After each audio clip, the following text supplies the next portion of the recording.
जय जगन्नाथ दर्शक बंधु मु आपण मानक मोर यूट्यूब चैनल रोषे घर कथा को स्वागत जनाऊँगी। मुझे आपण मानक पई पियाज पकुड़ी रेसिपी नहीं आसी जोटा कि चा सहित खावाई बहुत टेस्ट लगी थाए। चलतु देखा रेसिपी आवश्यक सामग्री और प्रस्तुत प्रणाली। चाउल चूना, हलदी गुंड, लुण, भुर्संगा पत्र, कंचा लंका, बेसन, तेल, पानी और पियाज। प्रथमे कटा होता पियाज रे लुण दे पियाज सहित गोलाई ढांकुणी को घोड़ाई 15 ରୁ 20 मिनिट छाड़ीदबा।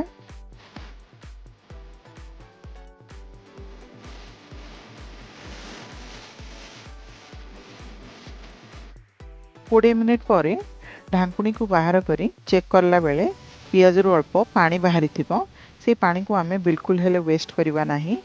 एइथिरे ही कंचा लंका, भुर्संगा पत्र, हलदी गुंड, चाउल चूना और बेसन को देई चकटिबा।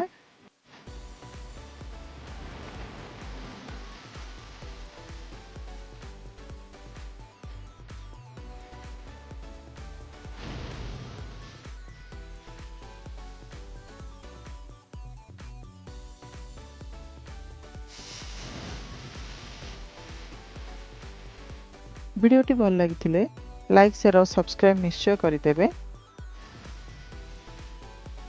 चकटिले समय रे आवश्यक पड़िले अल्प पानी दबा, अधिक पानी बिल्कुल हेले दबानी थरकरे। देखंतु आमे एहीपरि भाबे कंसिस्टेंसी रखिबा पकुड़ीर, अधिक पानी रखिबा नाही कि काठुआ हेले करबानी।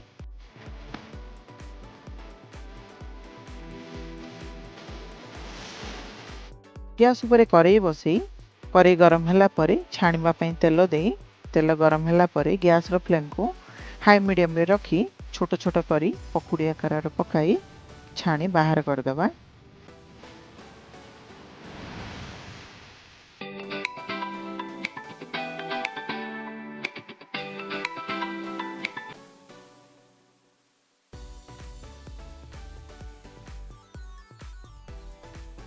मोर चैनल को जदि आपण माने प्रथम थर देखु थांती तो निश्चय सब्सक्राइब करदेवे।